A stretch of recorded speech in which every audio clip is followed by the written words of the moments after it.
Bismillahirrahmanirrahim. Assalamu alaikum students. I am Wajid Ali Kambo, your chemistry teacher.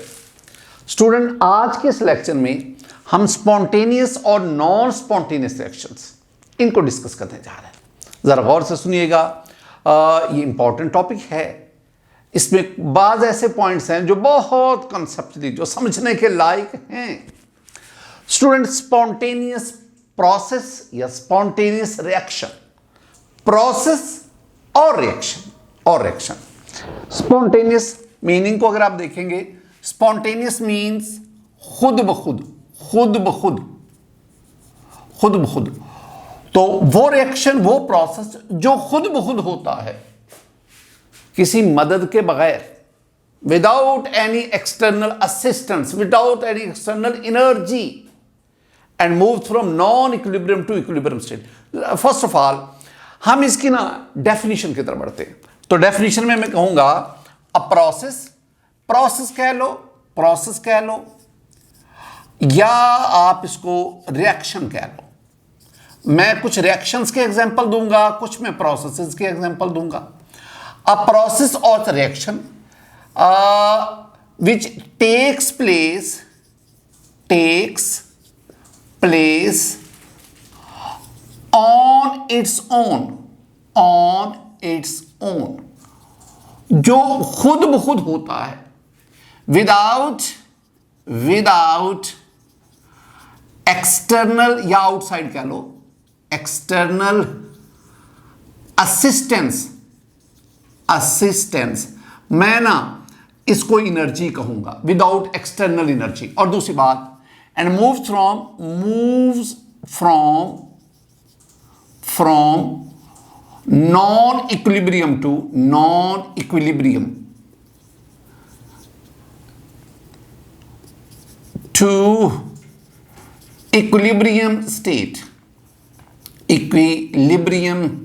State.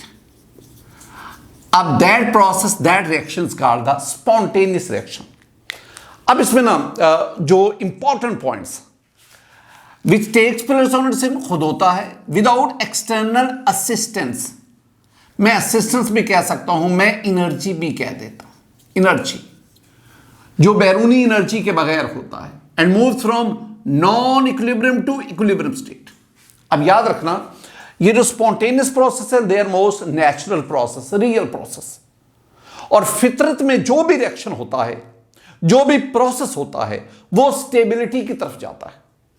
Equilibrium state is a stable state. So non spontaneous reaction के बाद, spontaneous process के बाद system equilibrium state, I mean stable state की तरफ बढ़ता है। तो ये अब ना कुछ पॉइंट्स हम कहते हैं कि ये जो स्पॉन्टेनियस प्रोसेसेस हैं, they are real. Student, real का मतलब है नेचुरल, जो कुदरत में होते हैं, अल्लाह की कुदरत में हो रहे हैं, real. They are irreversible,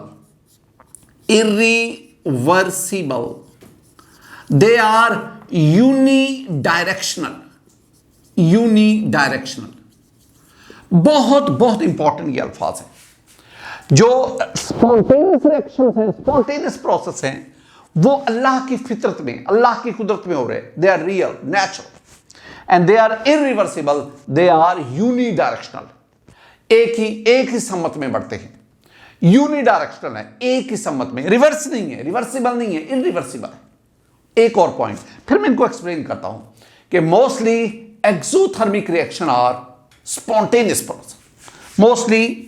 mostly कह रहा हूं, ऑलवेज नहीं, मोस्टली एक्सोथर्मिक रिएक्शंस या प्रोसेसेस आर स्पॉन्टेनियस। ये जो हमने टर्म यूज की ना, मोस्टली, इसके अंदर बहुत सारा इल्म छुपा हुआ है। हम उस इल्म को जानने की कोशिश करते हैं। स्टूडेंट, ये मैंने कुछ पॉइंट्स लिखे, मैं इनको एक्सप्लेन करूंगा। मैं पहले कुछ एग्जांपल आपको समझाऊं। हमारे पास जो एग्जांपल्स आती है ना स्पॉन्टेनियस प्रोसेस की, स्पॉन्टेनियस रिएक्शन की, जो एग्जांपल्स हैं, मैं ना पहले प्रोसेसेस की बात कर लूं। प्रोसेसेस आपके पास ना एग्जांपल में आप ले लो कि आपके पास एवेपोरेशन है।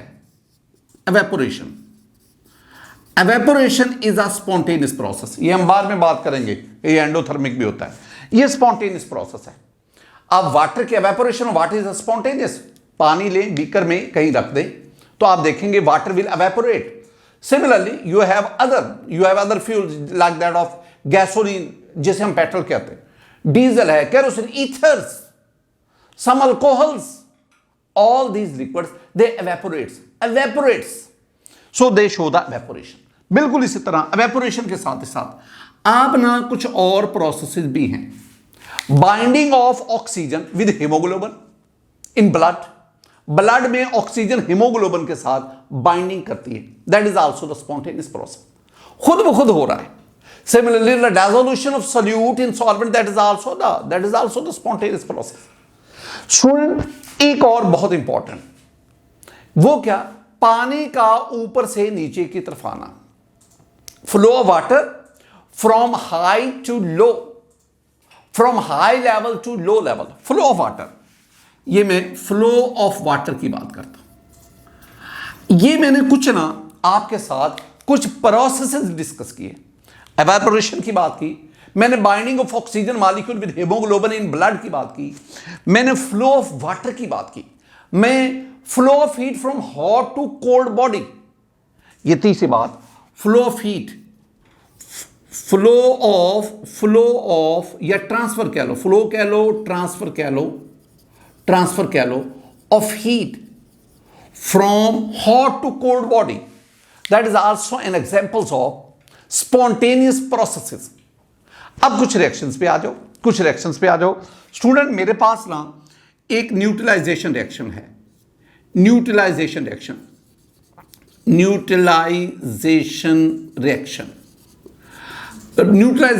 में हम क्या कहते हैं? हम ना सोडियम हाइड्रोक्साइड लेते हैं, हम इसका HCl से रिएक्शन करवाते हैं, हमारे पास सोडियम क्लोराइड बनता है और साथ ही साथ हमारे पास वाटर प्रोड्यूस होता है।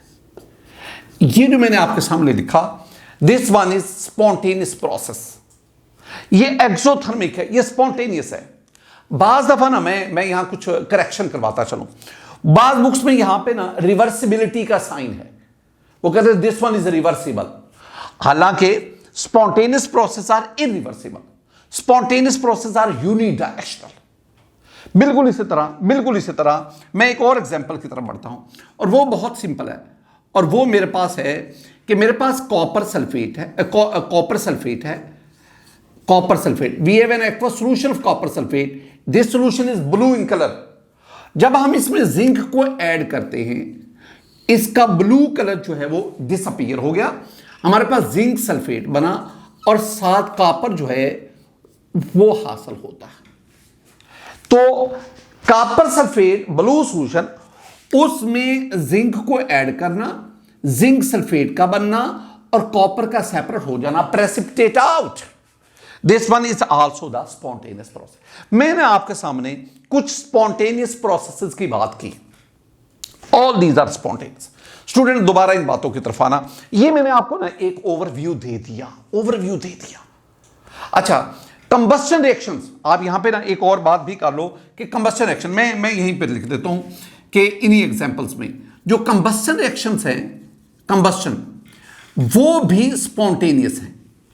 कंबस्शन रिएक्शन, अब एक स्टूडेंट कंबस्शन ऑफ कोल की बात कर लो, कंबस्शन ऑफ मीथेन की बात कर लो, आप इसी तरह कंबस्शन ऑफ कैंडल की बात कर लो, candle, burning of candle is a spontaneous process, burning of coal is a spontaneous process. ये ऑल कंबस्शन प्रोसेस। अब यहां पे क्वेश्चन पैदा होता है, वो ये कि कंबस्शन जो है इसके लिए तो हमें जलाना पड़ता है। जब हम कोल लेंगे, जब हम सुई गैस लेंगे, नेचुरल गैस लेंगे, जब हम कैंडल लेंगे, तो उसे तो हमें इग्नाइट करना पड़ेगा। इग्नाइट करेंगे तो फिर वो तो एक्सटर्नल असिस्टेंस ना होगी, वो तो एक्सटर्नल असिस्टेंस रहेगी, वो तो स्पॉन्टेनियस ना हुआ, वो तो नॉन स्पॉन्टेनियस। नो, ऐसी बात नहीं है। आपको कंबस्शन प्रोसेस को सिर्फ इनिशिएट करना पड़ता है, आपको इसके लिए उसे इग्नाइट करना पड़ता है। वंस अ प्रोसेस स्टार्टेड, ये तब तक कंटिन्यू रहेगा जब तक आपके पास कैंडल है या कंबस्टिबल मटेरियल है या साथ ऑक्सीजन है। तो combustion process is actually a spontaneous process. इसके लिए सिर्फ और सिर्फ हमें इनिशिएट करना पड़ता है, हमें इस रिएक्शन को आगाज करना पड़ता है। एक दफा ये रिएक्शन शुरू हो गया फिर ये खुद ब खुद कंटिन्यू रहता है जब तक कंबस्टिबल मटेरियल और ऑक्सीजन मौजूद रहते हैं। स्टूडेंट, यहां एक बहुत बहुत बहुत अहम बात मैं आपको बताता चलूं जो कंफ्यूजन का बायस बनती। कुछ लोग कहते थे हमें ये बात डाइजेस्ट नहीं होती, ये वाली बात। वो कहते हैं कि यहां पे ना NaOH प्लस एसिड यहां पे रिवर्सिबिलिटी का साइन है। यहां पे वो इसको रिवर्सिबिलिटी कहता है, मैं कहता हूं यहां रिवर्सिबिलिटी, ये इरिवर्सिबल है, ये स्पॉन्टेनियस प्रोसेस है। जरा एक ना लफ्ज पे गौर करना स्टूडेंट, ये जो रिवर्सिबल है, ये जो रिवर्सिबल और इरिवर्सिबल की टर्म है ना, वो केमिकल इक्विलिब्रियम में और सेंस में यूज होती है, थर्मोडायनेमिक्स में वो और सेंस में यूज होती है। ये बहुत अहम नुकता है, मेरी बात को सुनना। मैंने क्या कहा? मैंने कहा कि ये जो रिवर्सिबल की टर्म है ना, रिवर्सिबल, ये टर्म जो है ना, ये केमिकल इक्विलिब्रियम में और सेंस में यूज होती है, थर्मोडायनेमिक में और सेंस में यूज होती है। थर्मोडायनेमिक में रिवर्सिबल से और माने लिए जाते हैं। बस मैं आपसे क्वेश्चन करता हूं, मैं आपसे कहता हूं कि ये जो आइस और वाटर है, ये मेरे पास आइस है, आइस सॉलिड स्टेट, और ये वाटर में कन्वर्ट हुई, water that is liquid state, ये लिक्विड आ गया, और फिर वाटर। अगर मैं आपसे कहूं कि आइस और वाटर के दरमियान कौन सा, क्या ये रिवर्सिबल है, conversion of ice and water, inter conversion of ice और वाटर, क्या ये रिवर्सिबल है या इरिवर्सिबल है? तो अगर आप केमिकल इक्विलिब्रियम की बात करेंगे, you will say this one is reversible. We can convert ice into water by melting it, and we can convert water into ice by condensing the water.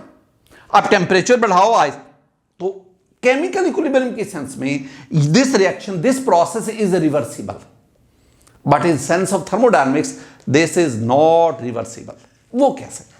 मैं आपसे कहता हूं कि जनाब आपके पास ना ये एक बीकर है, ये एक बीकर है, इस बीकर में हॉट वाटर है, हॉट वाटर, गर्म पानी है। आप इसमें आइस को ऐड करें, आइस, तो क्या होगा? क्या वो आइस वाटर में कन्वर्ट होगी और क्या वो वाटर दोबारा आइस में कन्वर्ट होगा? आंसर है no. In that case ice will melt and converts into water. ये सिर्फ फॉरवर्ड जाएगा।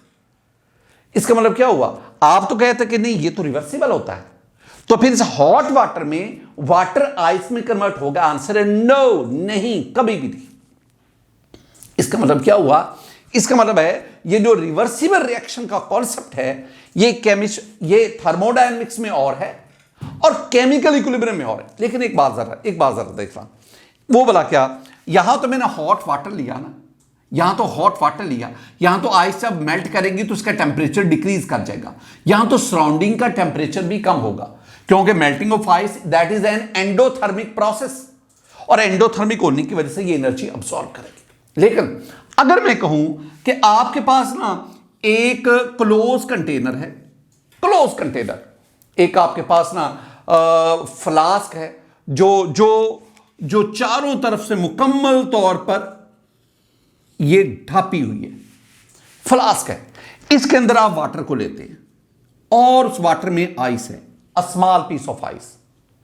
अब ना इसके अंदर आपने एक छोटा सा सिस्टम लगा दिया है जो बहुत कम हीट प्रोड्यूस करता है। आपने एक स्मॉल हीटिंग यूनिट लगा दिया, इसी तरह आपने एक स्मॉल कूलिंग यूनिट लगा दिया, वेरी स्मॉल कूलिंग यूनिट। अब आप क्या करेंगे? जब आप इस हीटिंग यूनिट को ऑन करेंगे वो हीट जनरेट करेगा, ठीक है ना। अब ये याद रखना है कि ये सारे के सारे जो फ्लास्क है ये फुली इंसुलेटेड है, ना इससे हीट बाहर जाएगी सराउंडिंग में, ना बाहर से अंदर की तरफ आएगी। अब इसका मतलब यूनिवर्स में नहीं जाएगी। अब इसका मतलब क्या हुआ? जब हीटिंग यूनिट को ऑन करेंगे ice will melt and it converts into water. अब वो जो आइस वाटर में कन्वर्ट हो रही हो, आप उस वक्त कूलिंग यूनिट को ऑन कर दें। अब क्या होगा? Ice water will freeze and converts into ice. तो इसका मतलब क्या हुआ? आपने यूनिवर्स से कनेक्शन खत्म कर दिया। यहां पे जो कनेक्शन था वो यूनिवर्स का था, अब यहां पे आपने यूनिवर्स से कनेक्शन खत्म कर दिया। अब यहां पे आपने क्या कर दिया? आपने इस लिमिटेड सिस्टम के अंदर small unit cooling unit, small heating unit की मदद से आपने आइस और वाटर के दरमियान रिवर्सिबिलिटी कायम कर दी। अब ये आपस में रिवर्सिबल हैं, लेकिन उस दौरान हीट लार्ज अमाउंट में सराउंडिंग में ट्रांसफर नहीं हो रही, यूनिवर्स में ट्रांसफर नहीं हो रही। ये कुछ बातें थी, ये कुछ पॉइंट। तो सारी बात का मफहूम क्या बना? सारी बात का मफहूम ये बना कि आप एवेपोरेशन करते हैं, this one is spontaneous. Water flow ऊपर से नीचे करता है विदाउट एनी एक्सटर्नल असिस्टेंस। अगर आप वाटर को नीचे से ऊपर डालना पड़ेगा, you have to do work, तो वो तो नॉन स्पॉन्टेनियस हो जाएगा। बिल्कुल इसी तरह हीट का हॉट से कोल्ड बॉडी में जाना, दैट इज द स्पॉन्टेनियस। जब आप दोनों हॉट कोल्ड बॉडी को आप आपस में मिलाएंगे, कनेक्ट करेंगे, तो हीट हमेरा हॉट से cold, that is the spontaneous. लेकिन कोल्ड से हीट को हॉट में ले जाना, for that you have to do work, वो तो फिर नॉन स्पॉन्टेनियस आ जाएगा। और ये जो मैंने रिएक्शन बोले, all these are spontaneous. Combustion reaction के बारे में मैंने कहा, कंबस्शन रिएक्शन के बारे में मैंने कहा कि इसके आगाज के लिए आपको स्पार्क इग्नाइट करना पड़ता है, मैच बॉक्स यूज करनी पड़ती, but once it started it will move on its own without any external assistance. कब तक? जब तक कंबस्टिबल मटेरियल मौजूद है, जब तक ऑक्सीजन मौजूद है। Student, all this is about the spontaneous. अब इन्हीं बातों को हम उल्ट करते हैं। We have the non spontaneous reaction, we have the non spontaneous processes. अब आप इसी बात को क्या कहेंगे? अ रिएक्शन या प्रोसेस, प्रोसेस और रिएक्शन, अब यहां पे मैं क्या कहूंगा? मैं कहूंगा which does not take place on its own, जो खुद नहीं हो सकता। Need external assistance to carry out। बैरूनी मदद चाहिए, कैरी आउट, बैरूनी मदद चाहिए इसको होने के लिए, दैट इज कॉल्ड। अब इसमें ना वो जो पॉइंट आपने ज़हन में रखना है कि ये मोस्टली जो है ना, मोस्टली ये अननेचुरल होते हैं, यानी नॉट रियल नहीं है। ये रिवर्सिबल हो सकते, ये रिवर्सिबल भी होते हैं। और एक और बात, ज्यादातर जो नॉन स्पॉन्टेनियस होते हैं, ज्यादातर mostly non spontaneous are endothermic in nature, ये एंडोथर्मिक होते हैं। स्टूडेंट, मैं आपको एग्जांपल्स की तरफ लाता हूं। एग्जाम्पल्स में आप बहुत सारी एग्जाम्पल्स की बात कर सकते हैं। मैं ना पहले जिक्र करूंगा अब यही बात, वाटर का flow water from high level to low level, that is spontaneous. और pumping of water uphill, water को नीचे से ऊपर लाना, pumping of water uphill, that is non spontaneous. एक और बात, the flow of heat transfer of heat from hot to cold body, that is spontaneous. अब इसको उलटा जाओ, और वो क्या? Transfer of heat from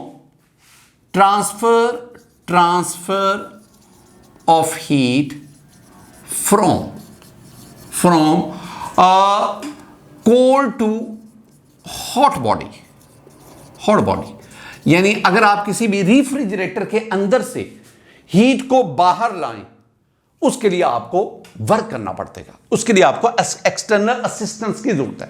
refrigerator की बात की, मैं कुछ रिएक्शंस का जिक्र करता हूं, फिर आगे मैं बढ़ता हूं। एक रिएक्शन तो आप शामिल कर लो ना, decomposition of P2O5। Mostly decomposition reactions are non spontaneous, उसके लिए एनर्जी चाहिए उन रिएक्शन को। और एक और बहुत important reaction, nitrogen that is present in air, oxygen that is present in air, ये दोनों हवा में मौजूद हैं लेकिन आपस में रिएक्शन नहीं करते। इनको रिएक्शन करवाने के लिए आपको एनर्जी प्रोवाइड करनी पड़ती है, फिर ये आपस में रिएक्शन करते हैं और आपके पास NO बनता है। तो reaction between nitrogen and oxygen that is also the non spontaneous, ये नॉन स्पॉन्टेनियस। मैं कुछ और बातें भी आपके साथ करता चलूं। स्टूडेंट, एक बहुत बहुत अहम नुकता है। अगर मैं ना आपको गैसेस के हवाले से बात करूं, मुझे अब दोनों को मिला के आपने मेरे साथ आंसरिंग करनी है।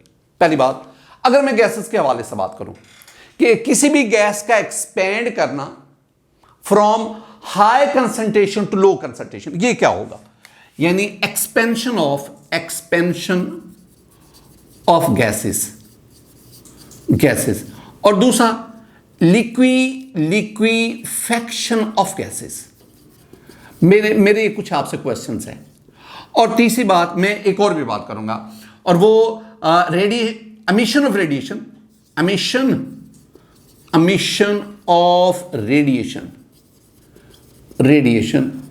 from a radioactive element।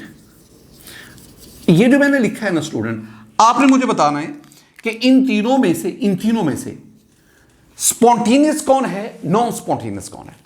अब इसमें देख लो, expansion of gases from high concentration to low concentration, from high to low concentration. Student, जब भी आप गैस को हाई से लो कंसंट्रेशन में लाएंगे, it will expand spontaneously, so this one is a spontaneous process. Similarly liquefaction of gases, अगर आप किसी भी गैस को नॉर्मल प्रेशर पर उसके बॉइलिंग पॉइंट से ज्यादा टेंपरेचर पर लिक्विफाई करना चाहते हैं, तो आपको उस पर वर्क करना पड़ता है, और उस वर्क डन की वजह say that will converts into. अब इसमें क्या बात है, इसमें मैंने क्या कहा है, इसमें तो साफ ज़ाहिर है आपको उस पर वर्क डन करना पड़ेगा। When the gas at normal pressure is above it's boiling point, अपने बॉइलिंग पॉइंट से ऊपर होगी, तो फिर अगर आप उसको लिक्विड में कन्वर्ट करना चाहते हैं तो आपको उस पर वर्क डन करना पड़ेगा। इसका मतलब है कि it needs external assistance, so this one is non spontaneous. अब emission of rays from radioactive elements, that is spontaneous. This one is spontaneous, and this one is non-spontaneous. Student, ये तो आज के लेक्चर में सिंपल से points थे, आसान बातें थी। अब असल आओ कंसेप्चुअल पॉइंट्स की तरफ, गहराई में समझने वाली, याद रखने वाली बातें, अब उसकी तरफ आए। स्टूडेंट, एक बहुत अहम नुकता, मैंने भी आपसे कहा कि ये जो स्पॉन्टेनियस रिएक्शन रहते हैं ना, दे आर नॉट रियल, यानी ये नेचर में नहीं होते, और नॉन स्पॉन्टेनियस। और स्पॉन्टेनियस के बारे में हमने क्या कहा कि spontaneous reaction are real, they are natural process. मेरा क्वेश्चन है, क्या कोई नॉन स्पॉन्टेनियस रिएक्शन, क्या ये नेचुरल नहीं हो सकता? अब हम इसको देख लेते हैं। मैंने भी आपसे क्या कहा कि नाइट्रोजन ऑक्सीजन ये दोनों मिलकर NO बनाते हैं, और ये एक नॉन स्पॉन्टेनियस है। इसके लिए वी नीड द एनर्जी देंगे तो फिर ये होगा। इसके लिए हमें एक्सटर्नल असिस्टेंस चाहिए। क्या यही वाला रिएक्शन जो नॉन स्पॉन्टेनियस है, क्या ये अल्लाह की कुदरत में नहीं हो सकता? पहली तो बात है कि हवा में नाइट्रोजन मौजूद है, आप जानते हैं 78%। हवा में ऑक्सीजन मौजूद है 21%। अब ये दोनों गैसेस एयर में मौजूद हैं, लेकिन ये नॉर्मली आपस में रिएक्ट नहीं करती। अगर रिएक्ट करती तो एयर की कंपोजिशन ही चेंज होती जाती। एयर में नाइट्रोजन ऑक्सीजन की परसेंटेज, क्योंकि वो तो अगर रिएक्ट करती होती, लेकिन ये आपस में नॉर्मल कंडीशन में ये दोनों गैसेस आपस में रिएक्ट नहीं करती, तो क्या कर भी सकती है? हां, कर सकती है। वो कब? जब बारिश के दौरान थंडर स्टॉर्म, लाइटनिंग होती है, बादल गरजता है, बिजली चमकती है। उस बिजली चमकने के दौरान यहां पे हीट प्रोड्यूस होती है। वो बिजली जो इलेक्ट्रिक स्पार्क, ये जो ड्यूरिंग थंडर स्टॉर्म, बादल जब गरजता है तो इलेक्ट्रिक स्पार्क की वजह से हवा में जो नाइट्रोजन ऑक्सीजन ये आपस में रिएक्ट करती हैं और आपके पास NO बन जाता है। इसका मतलब है कि चूंकि ये जो रिएक्शन हुआ लाइटनिंग के दौरान, थंडरस्टॉर्म के दौरान, उस दौरान ये जो रिएक्शन हुआ, जो कुछ देर पहले हम कह रहे थे नॉन स्पॉन्टेनियस, जो हम कह रहे थे नॉन रियल, जो नेचर में नहीं होता, लेकिन नेचर ने ऐसी कंडीशन प्रोवाइड कर दी जिस पर ये रिएक्शन, तो हम कह सकते हैं कि नॉर्मली कुछ रिएक्शंस ऐसे हैं जो नेचर में नहीं होते, लेकिन बाज़ औक़ात नेचर में ऐसी कंडीशन प्रोड्यूस हो जाती हैं जो उन रिएक्शंस के लिए फेवरेबल होती हैं और यूं वो रिएक्शन हो जाते हैं। एक और बहुत अहम नुकता स्टूडेंट, ये डेल्टा एच अगर डेल्टा एच पॉजिटिव हो तो इसका मतलब क्या है, अगर डेल्टा एच नेगेटिव हो तो इसका क्या मतलब है। ये दो बातें, अगर डेल्टा एच पॉजिटिव हो तो इसका क्या मतलब, हमें पता है delta H is actually the enthalpy change and it tells us the value of delta H tells us whether the reaction is exothermic or endothermic. This is the reason. When the delta H positive, it means the reaction is endothermic. और एक और बात, when the endothermic reaction and when the delta H negative, it shows that the reaction is exothermic. ये हम पीछे पढ़ के आए हैं। मेरा क्वेश्चन ये है, क्या डेल्टा एच वो हमें स्पॉन्टेनिटी ऑफ रिएक्शन के बारे में बताता है? मेरा क्वेश्चन है कि क्या जो डेल्टा एच है ये हमें spontaneity of reaction whether the reaction spontaneous और नॉट, क्या डेल्टा एच इसके बारे में हमें बताता है? आंसर है नो, डेल्टा एच कुछ नहीं बताता। क्यों जी? क्या डेल्टा एच नेगेटिव होगा तो एक्सो, तो हम कहते नहीं है कि स्पॉन्टेनियस रिएक्शन आर एक्सोथर्मिक। मैंने ये नहीं कहा था स्पॉन्टेनियस रिएक्शन, मैंने कहा था मोस्टली एक्सोथर्मिक रिएक्शन और स्पॉन्टेनियस। ज्यादातर जो एक्सोथर्मिक रिएक्शन है वो स्पॉन्टेनियस, सारे के सारे नहीं है। कुछ ऐसे भी स्पॉन्टेनियस रिएक्शन है जो एंडोथर्मिक है। मसलन मेरे पास ये एवेपोरेशन है। एवेपोरेशन में क्या होता है, एवेपोरेशन की बात कर रहा हूं। एवेपोरेशन स्टूडेंट, एवेपोरेशन में क्या हुआ कि H2O that is liquid, it converts into H2O that is a gas, I mean steam, vapors, gas. For this delta H is, मैं लिखूंगा रेड मार्कर से, delta H is plus 44.0 kilojoule per mole. अब ये positive sign क्या show करता है? Positive sign show करता है कि this one is an endothermic. और हमें पता है कि एवेपोरेशन इज अ स्पॉन्टेनियस। इसका मतलब क्या हुआ? इसका मतलब है कि mostly the exothermic reaction are spontaneous but some endothermic reactions are also the spontaneous. बिल्कुल इसी तरह ये जो मैंने बात की ना, बिल्कुल इसी तरह if I have the ammonium chloride NH4Cl, ammonium chloride, this one is in solid state. जब आप इसको आयोनाइज करेंगे it will converts into ammonium आइन। मैं रिवर्सिबिलिटी शो कर देता हूं। अमोनियम आइन एक्वस प्लस क्लोराइड आइन aqueous. For this delta H is plus 16.2 kilo joule per mole. Again the dissolution of ammonium chloride is a spontaneous. ये reaction भी spontaneous है, ये स्पॉन्टेनियस है, मैं इसकी बात कर रहा हूं, ये स्पॉन्टेनियस है but this is the endothermic. तो कहने का मतलब क्या है? तमाम एक्सोथर्मिक रिएक्शन स्पॉन्टेनियस नहीं होते, कुछ एंडोथर्मिक रिएक्शन भी स्पॉन्टेनियस होते। इसका मतलब है डेल्टा एच पॉजिटिव हो नेगेटिव हो, इससे एंडो और एक्सो का तो पता चलता है। डेल्टा एच हमें स्पॉन्टेनिटी ऑफ रिएक्शन के बारे में कुछ नहीं बताता, ये कुछ नहीं बताता। अब डेल्टा एच नेगेटिव होगा, डेल्टा एच पॉजिटिव होगा, वो स्पॉन्टेनियस हो भी सकता है, नहीं भी हो सकता। इसका मतलब है कि डेल्टा एच पॉजिटिव नेगेटिव होने से एक्सो एंडो का पता चलता है, स्पॉन्टेनिटी ऑफ रिएक्शन का पता नहीं चलता। तो फिर उसके लिए हम क्या करेंगे? उसके लिए हम एक और सिंबल यूज करेंगे, that is Gibbs free energy. ये हम यूज करेंगे, गिब्स फ्री एनर्जी। इसको हमने डेल्टा जी से जाहिर करते हैं, change in Gibbs free energy आ गया, गिब्स फ्री एनर्जी। अब मैं इसकी ना डिटेल में नहीं जाना चाहता, ये चूंकि आपके सिलेबस का हिस्सा नहीं है, मैं इसके डिटेल में नहीं जाना चाहता कि ये गिब्स फ्री एनर्जी क्या है।